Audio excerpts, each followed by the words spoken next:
Olá, pessoal, dando continuidade, vamos trabalhar agora alguns assuntos sobre fontes do direito penal. Por que alguns assuntos?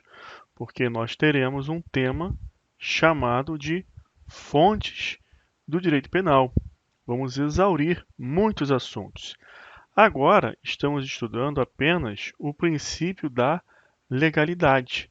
Vamos então confrontar alguns assuntos do estudo das fontes, que são costumes, analogia, interpretação extensiva, interpretação analógica, para confronto com esse assunto, princípio da legalidade. Nós temos, no artigo 5º, inciso 39 da Constituição Federal de 88, o princípio da legalidade penal, ou estrita legalidade, reserva legal. Precisamos de lei para tipificação de crime e previsão de pena criminal. Aí entra o assunto. E os costumes e analogia podem também fazer referência a alguma questão penal? Podem interferir nessa seara? Olha aqui, no direito, nós temos a fonte material e a fonte formal. Fonte material é quem produz o direito. Quem produz o direito no nosso país, em linguagem comum? O povo. Você pode falar que o povo é o produtor de qualquer direito, direito civil, processo civil, direito penal, processo penal. Em linguagem mais técnica, o povo ele governa por meio de representantes. Então você vai ter no nosso direito constitucional positivo o artigo 22, inciso 1. Vai dizer lá que compete privativamente à União legislar sobre direito penal. Então o povo governa através de representantes. Esses representantes editam leis penais. Assim o fazem nos termos do 22.1 da CF, a União que legisla sobre direito penal. O parágrafo único deste dispositivo diz que, excepcionalmente, os estados também podem legislar sobre direito penal. Se você não sabia disso, está sabendo agora. Os estados podem, excepcionalmente, legislar sobre direito penal. Isso nunca aconteceu no nosso país. Faz necessário uma lei complementar, onde a União autorize os estados a legislarem sobre o direito penal. Estados e Distrito Federal. O Distrito Federal e os estados podem, excepcionalmente, mediante uma autorização da União, que assim o faz por meio de lei complementar, também legislar sobre direito penal. Essa é a fonte material, é de onde provém, de onde se origina o direito. Agora vamos raciocinar o seguinte: esse direito produzido, pensado pelo povo dentro dessa ótica, tem que se manifestar de alguma forma, tem que ser dado ao conhecimento das pessoas de alguma forma. A fonte material é como se fosse o seu pensamento. Você pensa alguma coisa e você precisa dar a alguém o conhecimento do que você pensa. Aí você escreve tudo o que você pensou em uma folha de papel e entrega para a pessoa. Isso é a lei. Nós vamos chamar essa forma de exteriorização do direito pensado, desse direito material. Nós vamos chamar essa forma de manifestação de fonte formal. Você vai ter uma fonte formal imediata e outras fontes formais mediatas. Mediata é a mesma coisa que indireto. Indireto ou mediato. Qual é a fonte formal imediata?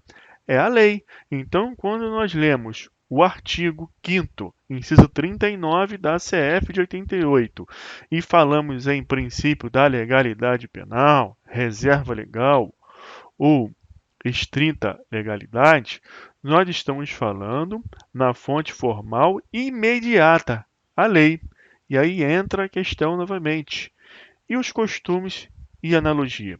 Costumes e analogia fazem parte aqui das chamadas fontes formais mediatas. Por que que é uma fonte indireta ou mediata?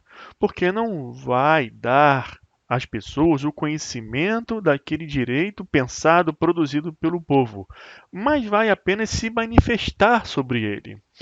O que dá o conhecimento é a lei.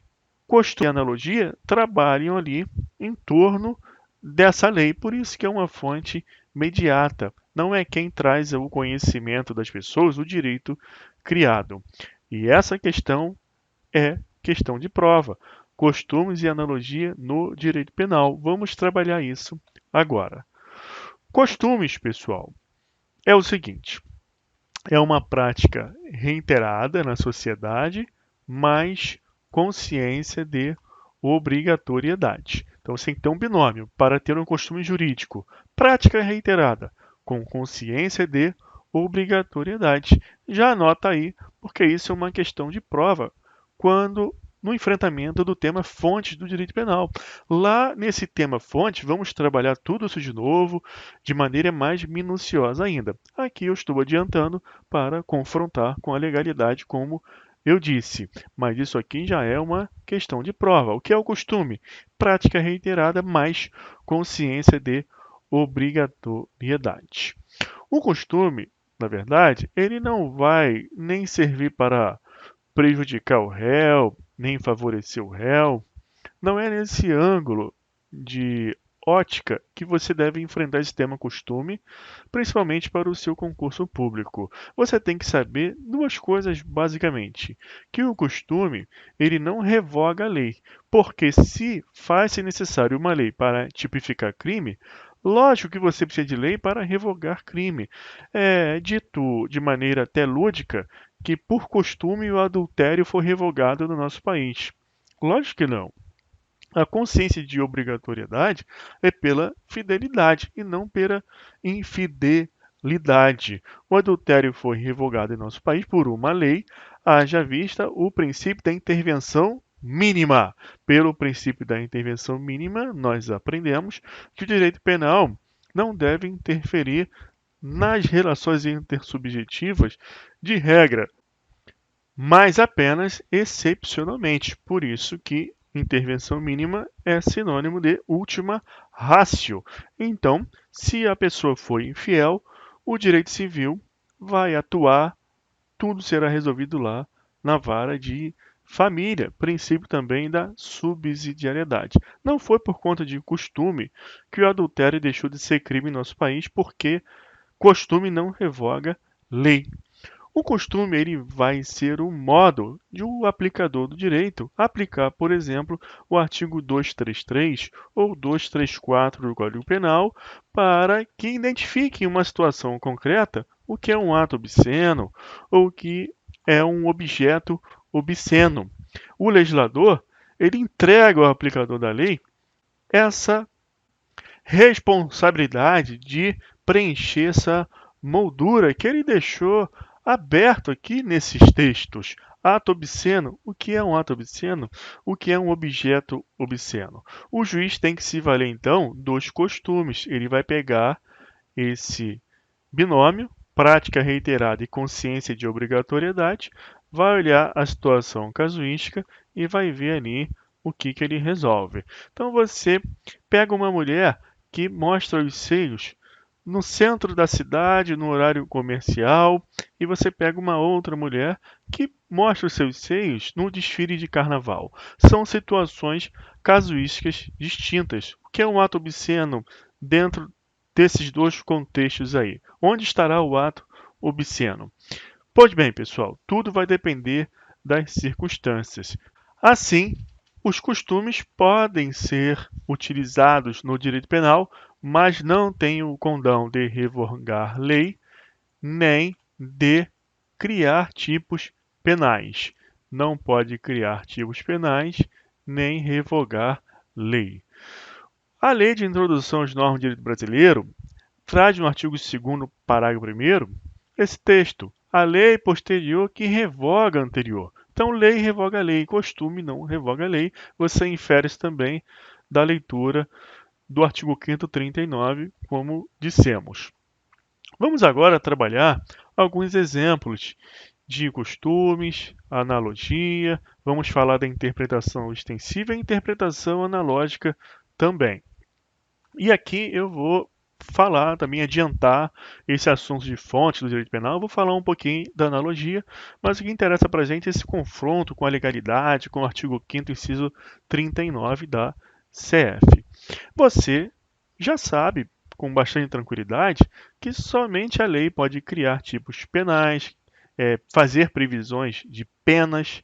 Lógico, então, que você não tem dúvida de que analogia não pode criar tipo penal. Se você criar um tipo penal mediante analogia, você estará trabalhando com analogia em mala partem. Aqui tem um exemplo, artigo 244 do Código Penal, abandono material.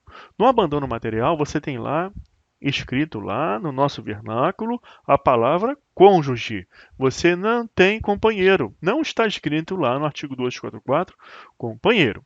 Então não existe abandono material de companheiro. Se você trabalhar com o artigo 244 para uma situação concreta em que um companheiro em uma união estável foi colocado em abandono material, você estará trabalhando com analogia em malam partem e violando, por conseguinte, o artigo 5º, inciso 39. Não é possível, então, trabalhar com analogia em malam partem, porque você viola o princípio da legalidade penal, estrita legalidade. Agora, olha aqui outro exemplo. Analogia em bona partem. O artigo 65, inciso 1, parte final, tem por disposição uma atenuante, a da senilidade. Está dito lá que quem, na época da sentença, tiver mais de 70 anos, faz jus a uma atenuante, essa atenuante da senilidade. O juiz, quando estiver no momento da dosimetria da pena, na segunda fase, artigo 68 do Código Penal, ele vai aplicar então uma atenuante para essa pessoa que na data da sentença tem mais de 70 anos. Agora, suponha que esse réu ele foi absolvido em sentença, não tem pena. O MP recorre e em segunda instância vem uma condenação no acórdão. O texto do 65.1 fala em sentença, não fala em acórdão. Mas você pode aplicar a analogia em bona partem. Você aplica essa atenuante para essa pessoa lá no momento do acórdão. Veja o seguinte, pessoal. A analogia é você aplicar uma regra que ela foi feita para uma situação que todos conhecem, aquela situação específica.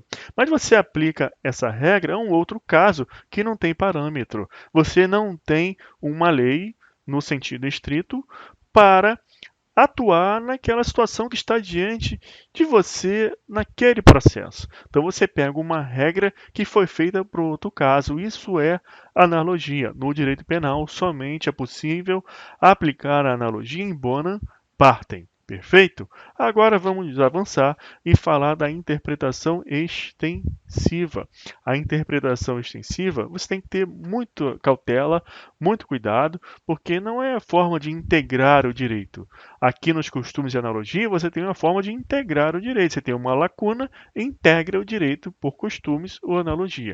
Interpretar é interpretar. Então, você pode fazer uma interpretação e, eventualmente, piorar a situação do acusado. Você não está usando meios de preencher lacuna no direito, só está interpretando. Caso a pessoa se sinta prejudicada, faz o recurso, você alega um erro em procedendo, um erro em judicando, e aí tem o recurso.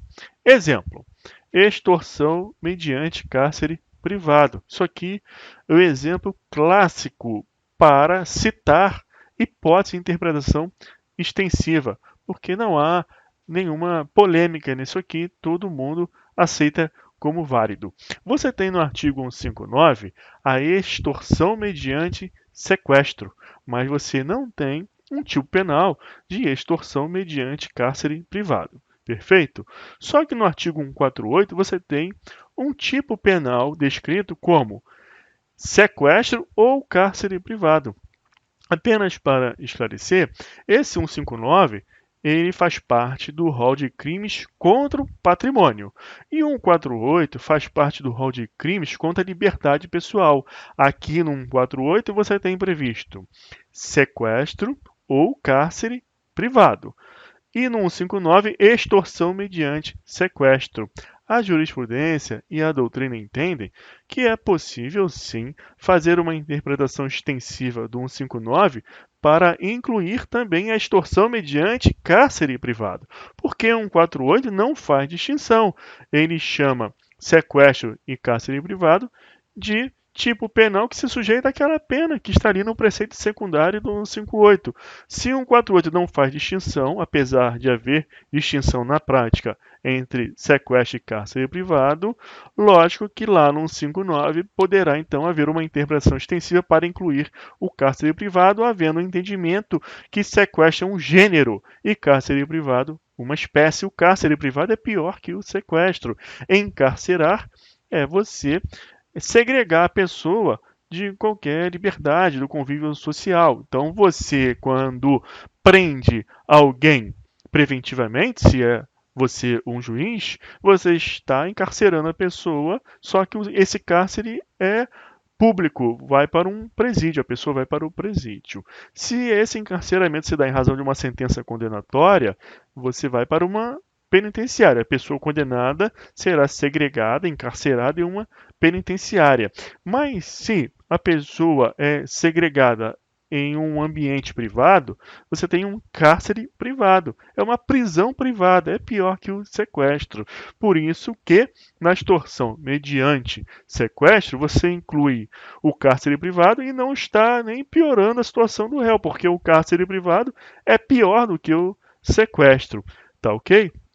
Então, interpretação não é meio de preenchimento de lacuna, é uma forma de interpretação e pode eventualmente piorar ali a situação daquela pessoa que inicialmente não responderia, porque falta o tipo penal extorsão mediante cárcere privado, mas será aplicado o 159 do Código Penal.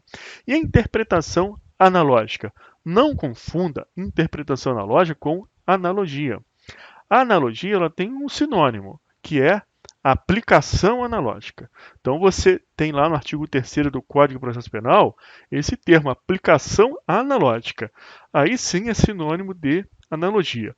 Quando vier essa expressão aqui na frente, essa palavra, interpretação, aí é meio de interpretação mesmo, não é preenchimento de lacuna. Por isso que pode haver um prejuízo à situação do réu. O que é interpretação analógica? Você faz uma interpretação da norma, mas utiliza também uma analogia nessa interpretação, cujos termos a partir do qual você fará um paralelo estão no próprio tipo penal. Vamos dar o exemplo aqui que fica mais fácil. Olha o artigo 61, 2D do Código Penal. Aqui tem as situações agravantes, circunstâncias agravantes que o juiz utiliza lá na segunda fase da dosimetria da pena. Você tem aqui esse texto. São circunstâncias que sempre agravam a pena, quando não constituem ou qualificam o crime. Ter o agente cometido o crime com emprego de veneno, fogo, explosivo, tortura ou outro meio insidioso ou cruel, ou de que podia resultar um perigo comum. Assim como vimos lá no ato obsceno dos costumes, o legislador aqui também entregou na responsabilidade do aplicador da lei traçar um juízo de que determinada situação também merecerá a qualificação de agravante, circunstância agravante. O juiz ele dirá que uma situação vai entrar aqui nessa expressão outro meio, porque não é veneno, não é fogo, não é explosivo, não é tortura, mas foi um ácido, foi utilizado ácido. O juiz então, ele vai fazer uma interpretação, só que é analógica, e essa analogia ele vai vir aqui para traçar tal analogia em termos exemplificativos que o próprio tipo normativo está trazendo.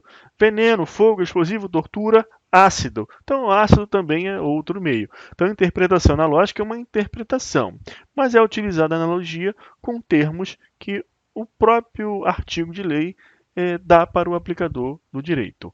O 121, parágrafo 2º 3 do Código Penal, traz a hipótese de homicídio qualificado e tem esse mesmo texto aqui dessa linha D do artigo 61. Então, você não pode aplicar agravante nem trabalhar com homicídio qualificado.